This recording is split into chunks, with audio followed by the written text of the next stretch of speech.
અને બૈરાની કિંમત 4 થાય, 2000 થી બહાર કેમ જાય તારે 8 દિના 8 ભેગા કર્યા હોય અને હંજવારી જેટલી કાઢે એ બે એટલી જ હોય. આમ આટલું સારું હોય બે એવું, જ્યાં ભગવાન કઈ ન હોય. અને આપણે તો હુકમ જ કરી બૈરું કર્યો હોય કેમ આમ પડ્યું છે, કેમ આમ પડ્યું છે, પણ 2000 થી બહાર કેમ જાય બૈરું તમારે તમને નથી દેખાતું?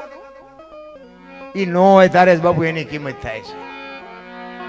ઘરની લક્ષ્મી છે મારા રામ. હું તો એમ કહું બેન હોય, દીકરી હોય, માં હોય કે પત્ની હોય, એને હાચવી લેજો.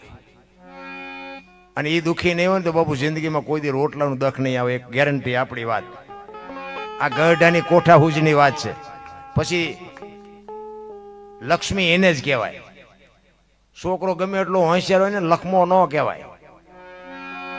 દીકરી હોશિયાર હોય, હારી હોય, હારા પગની હોય, વ્યવસ્થિત હોય ને બાપુ એને લક્ષ્મી કહેવાય. દીકરીને લગ્ન થાય ને પછી સુકન્યા કે જણ ને સુવર નો કેવો જોઈએ. એના સેટિંગ તો સુવર કેતો થાય ને. દીકરીઓ હાટું સારા નામ છે, આપડા હાટું છે જ નહીં. આપણા ધંધા જેવા છે જાકુબના. ઈ સગાડ છે બાપુ ભાંગીને ભૂકો થઈ ગયા. સંગાવતીએ ડેલી આડી કરી હો. બાપુ બેહી જાવ, એ કે જમ્યા વગર જવાનું નથી. તમારે દીકરો જોઈ છે ને બીજો. હવે તો પડમાં ઉતર્યા પછી પડમાં બાપુ પાત્ર ભજવી લેવાનું છે. માછું ઉતારવું પડે તોય ભલે, અને કદાચ આંતરડાનો ઢગલો કરવો પડે તોય ભલે. હવે આ ટાણું જવા નહીં દઉં. કેવું બાપુ એને એના મા બાપે એનું સંસ્કારનું સિંચન કેવું કર્યું છે. પછી બાપુ પાસે જઈ અને ચંગાવતી કે છે કે મારી માથે બાપ એક મારી માથે હાથ મૂક એટલે હું તને મારો બાપ સમજીને હું તને હાસો ખુલાસો કરું. અખિલ બ્રહ્માંડના માલિક પાસે માથે હાથ મુકાયો અને પછી ચંગાવતી કહે છે કે બાપુ બાપુ બાપ જાણી તને કહું છું બાવા, મારા પેટ છે મહિના 5. આશરો સીતારામનો આય કોઈ નો જાય, નિરાશ બેઠો થઈશ માં બાવા. હવે તને જમ્યા વિના નહીં દઉં જવા. બેહી જા મારા બાપ. મારા પેટમાં 5 મહિનાનો ગર્ભ છે ને, ઈ ફાડીને રાંધીને તને ખવડાવું. હજી તું ચામ ને ઓળખ. આમ કટાર કરીને અખિલ બ્રહ્માંડનો માલિક ચોટી ગયો. બસ કર માં, બસ કર, તારી ભક્તિ પાકી ગઈ. ઈ દીકરી ઈ ધર્મ ધ્રુજો ને તેથી બાપુ ઈ દીકરીએ આબરૂ રાખી. જણના કોઈ નેઠા નથી ના. જેટલા સફળ પુરુષો છે ને એમાં એક એક દીકરીઓનો હાથ છે. ચંગાવતી નો હોત તો સગાડ છે ને કોઈ નો ઓળખત. વીરબાઈ નો હોત તો જલારામ ને કોઈ નો ઓળખત. સવારામ બાપા ને જબુમાં નો હોત તો કોઈ નો ઓળખત. દેવીદાસ બાપુ ને અમરમાં નો હોત તો કોઈ નો ઓળખત. તારામતી નો હોત તો હરિચંદ્ર ને કોઈ નો ઓળખત. એક એક સફળ પુરુષ ની વાયા બાપુ એક એક દીકરીઓનો હાથ છે. આ મોટી મોટી સારા કરવી ઘરે બૈરું સારું હોય તો, નકર અમારે તમને ગોળીઓ પાવી પડે. આજ પેટમાં દુખે નહીં આવું, ઘરે પેટમાં ઓલું દુખતું એ કહેવાય નહીં કોઈને. હારું માણા નો હોય તો બાપુ હગો હારો નો હાપડે. મિત્ર મળે જો લબાડ, પત્ની મળે જો કભાર જતો હેળે જો. તાર તણે પખા મોળા હોય તો ગિરનાર ભેગું થઈ જવાય. ભલા બૈરું અડધું અંગી ને કહેવાય કે બાપુ વાત. હું જો કે બધા ઘણા બધા મારા ઘરે આવી ગયા, હર્ષિભાઈ બધા, ચતુરભાઈ બધા. હું એવું નથી, કોઈ અભિમાનની વાત મારી નથી, પણ કહેવાનો મારો મિનિંગ કે આપણા ઘરના સભ્યો હોય એને પહેલા આપણે પાડવા પડે. તમે મારા ઘરે હું હોય ને તમે મારા મહેમાન થાવ ને હું તમને આવકાર આપું એ કઈ બહુ મોટી વાત ન કહેવાય. આપણી જેથી ગેરહાજરી હોય તેથી આપણા મહેમાન થાજો ને તમને એમ થાય કે ના બાકી બાપુ કહેતા એવું છે કરું. તમને જો રોટલા ને ચા પાણી સિવાય જવા દેતો તો બાપુ આ ભજન જ ન કરાય ને, ધોળી કહેવાય ને. અને મારા આવડા છોકરાના છોકરા છે ને આવડા એ તમે આવો ને જો તમને જય માતાજી ન કરે તો મારા ભજનમાં ધૂળ પીડી પેલા મને. એ પેલા આપણે પાડવા પડે. શું કામ ન શીખે? પેલ પાડો શું કામ ન શીખે? પણ તમારો દાંડો છે નિમ્યો ન હોય છોકરાને શું તેમ નમાડો? હારું બાપુ એમ નામ નથી થવાતું ને હારું થવાની ક્યાંય નિહાળે નથી. તમારે કેવા તમારા દીકરા દીકરીઓ કરવી છે ને. હું તો બહેનું ને ખાસ, હું તો કારણ કે બહેનું ને જ હવે કેવા જેવું છે. બાકી ભાઈઓ નું તો કઈ નેઠો જ નથી. રૂમમાં બોલ્યો હોય તો વાંસળીમાં આવે તો કઈક બીજું જ બોલે. ફળિયામાં આવે તો આપણને એમ થાય કે આવડો એ બોલ્યો જ નથી. રૂમમાં તો આ છે જ નહીં. શું આપણે એની વાત કરી? પણ બેનું બાપુ ધારે તો હજી આજે તે હું તો એમ માનું કે હજી ગોપીચંદ ને ભરતરી જેવા દીકરા કરી શકે. 100%ની વાત છે. એની માટે બાપુ માં સમર્પણ કરે. માનો જો કંઈક ત્યાગ ભાવ હોય તો જ થાય, બાકી જે ભગવાન કઈ ન થાય. હમણાં મારે એક રામપરા, આપણું આ રામપરા રહ્યું ને વઢવાડનું, અહીંયા અમે એકવાર પ્રોગ્રામમાં ગયા હતા, ગઈ સાલ કેવું 1.5 વર્ષ થયું. અહીંયા મેં એક પ્રસંગ સાંભળ્યો. એ ગામના જે એક પટેલ હતા અને એ વાત કરતા હતા. અને ભાઈ છે હજી એ બધા એમનું કુટુંબ પરિવાર છે. એ કે 2 ભાઈ અને 2 ભાઈના બૈરા અને એક 2 સંતાન બધા કુટુંબ પરિવાર ભેગા રહેતા હતા. એ મને કે બાપુ અમારા ગામમાં એક બનેલો પ્રસંગ તમારે ક્યાંક કહેવો હોય તો કહેવાય. એ કે ભર્યું ભાદરું ઘર, 2 ભાઈને રાગ, 2 વહુને રાગ, છોકરાઓને રાગ, ખેતીવાડી બધી ભગવાનની દયા, એમાં કુદરતને કરું. અને નાના ભાઈને બાપુ દર્દ લાગ્યું. મોટો ભાઈ એને દવાખાને લઈને ગયો. આય દવા લીધી, આય દવા લીધી, આય લીધી. પછી કે મોટી હોસ્પિટલમાં લઈ જાઓ. મોટી હોસ્પિટલમાં લઈ ગયા. એટલે અહીંયા ડોક્ટરે રિપોર્ટ બિપોર્ટ ના હતી, જે કાંઈ કરવાનું હતું કરીને પછી કીધું કે ભાઈ આમની એક કિડની ફેલ છે, કાં તો તમે કિડની લાવી દો, નકર આ ચાચું નહીં ટકે. મોટો ભાઈ ને ભાઈ ધ્રાસકો પડ્યો. એ કે સારું કિડનીના પૈસા તો ઘણા થાય, હવે એટલી બધી આપણી કેપેસિટી નથી. એટલે ડોક્ટરે કીધું કાંઈ વાંધો નહીં, કે 2 દીમાં કઈ અમે વ્યવસ્થા કરીએ એમ. ઘરે આવીને એના ઘરના માણાને કીધું એ કે આ આપણો ભાઈ નાનો દવાખાનામાં છે ને, એની કિડની ફેલ થઈ ગઈ છે ને કિડનીની કંઈક વ્યવસ્થા કરવી પડશે. તેથી બાપુ ભારતની આર્ય નારી આજ આ દુનિયામાં જીવે છે. આ રામપરામાં આજ છે ઈ દીકરી. ઈ એના ઘરવાળાને શું કે છે કે દેરની જો કિડની ફેલ થઈ હોય તો તમે આપો છો, નકર હું આપું. આ જગત જોનની જોગ માયા બાપુ આજે આ જીવે. તમારી આપવાની જગ્યાએ હાલે છે, નકર હું આપું તમારા ભાઈને કિડની. તેથી એનો ઘરવાળો કહે છે કે ના ના એવી કોઈ વાત નથી, કિડની તો હું આપીશ, પણ આ તો તને ખાલી વાત કરું છું. પછી દવાખાને ગયા. દવાખાને ડોક્ટરે બધાને પૂછ્યું. એટલે એના ભાઈએ કીધું ભાઈ કિડની હું આપું. તો કે તમારા ઘરના બહેરા છોકરા? તો કે આ બધા રહ્યા. એના ઘરનાને કહે આ તમારા ઘરવાળા છે? તો કે હા. તો કે એમના ભાઈને કિડની આપવાનું કહે છે, તમને કઈ વાંધો નથી? કે વાંધો શું હોય, મેં તૈયાર કર્યા છે, મેં કીધું છે, એમાં વાંધો શું હોય? ને એમનું હજી મન હકડક થતું હું બેઠી છું. એના મા બાપને બાપુ હું તો હપરી હો સલામું કરું છું કે એના મા બાપે કેટલું એને સંસ્કારનું ને કે આપણને કિડની આપણી વાલી હોય તેને વાલી નહીં હોય. જો આમ દુનિયામાં નામ થાય એમ નામ નથી થતા રામ. કોકની પીડામાં કોકના ખોદેલામાં જો હુઈ જાવ ને તો મારો નાથ રાજી થાય. એમ નામ નથી પીડ્યું કઈ રેટું. એટલા માટે મહાપુરુષો તમને મને ઘણી બધી વાતો કરે છે. કરવત મેલાવી જેને દેવે રાયવા, કાળજા કાપીને ધરતા, કાળજા કાપી ધરતા.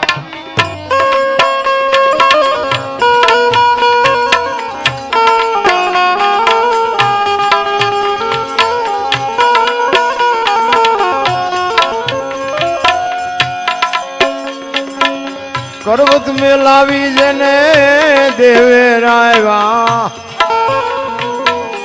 કાળજા કાપી ધરતા, કાળજા કાપી.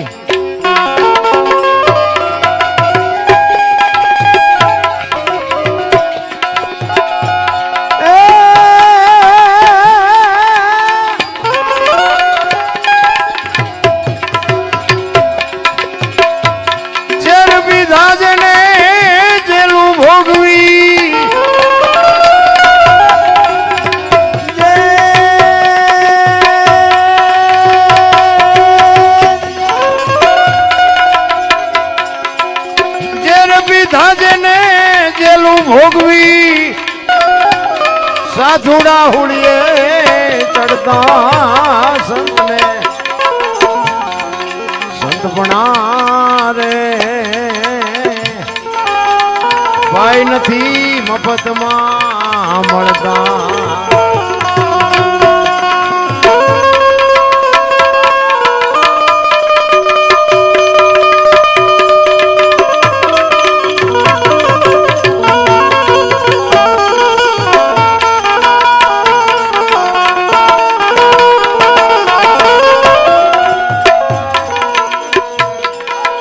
કહે પુરુષોત્તમ સદગુરુ ચરણે, ચોપડે નામ એના જડતા.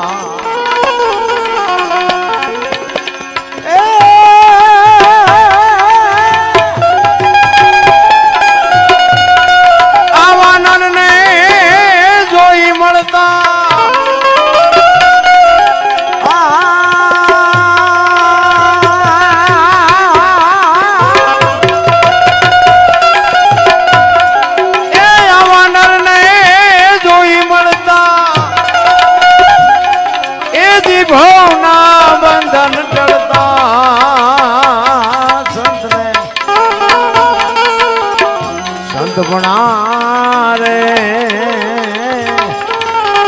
ભાઈ નથી મફતમાં મળતા.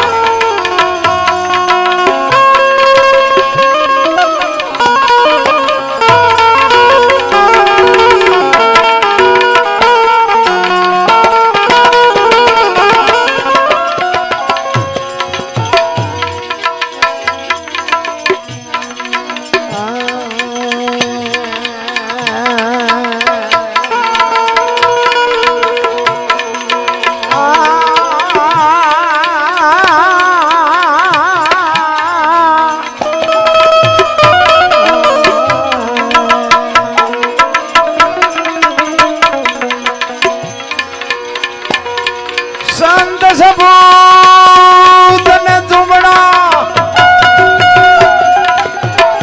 એ ત્રણેયનો એક સ્વભાવ તારે પણ બોલે નહીં એને તારા ઉપર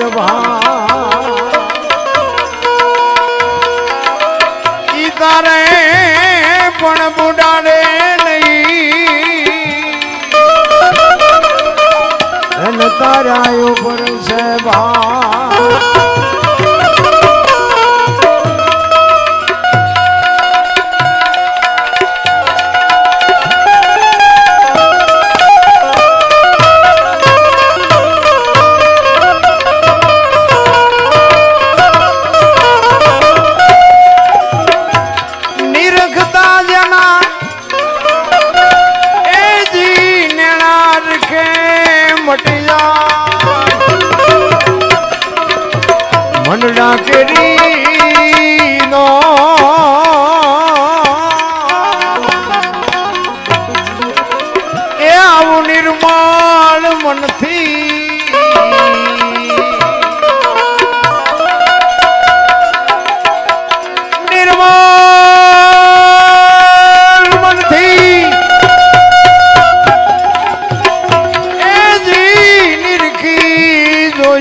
આટું ધરવું હોય માછું જ્યારે ધર્મ ને આટું એ જ ધરવું હોય માછું આવે દોડા દો એ આવા હરિજન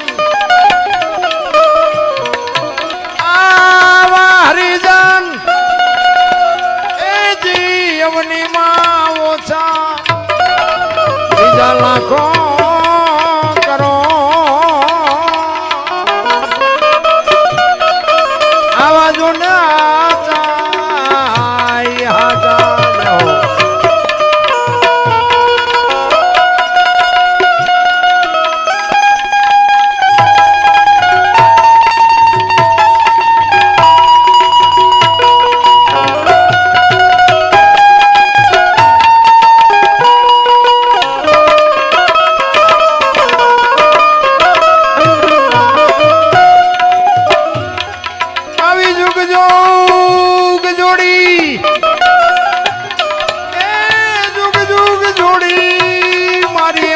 રાખો બાવાજી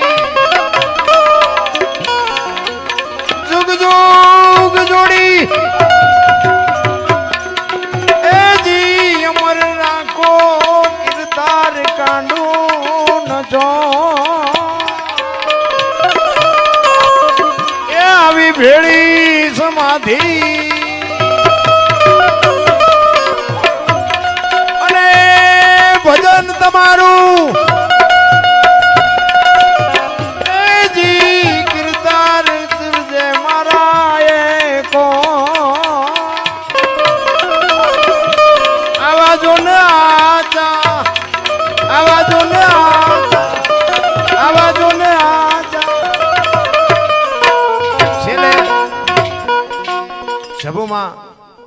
બજાણા જેમનું ગામ અને સવારામ બાપા પીપળી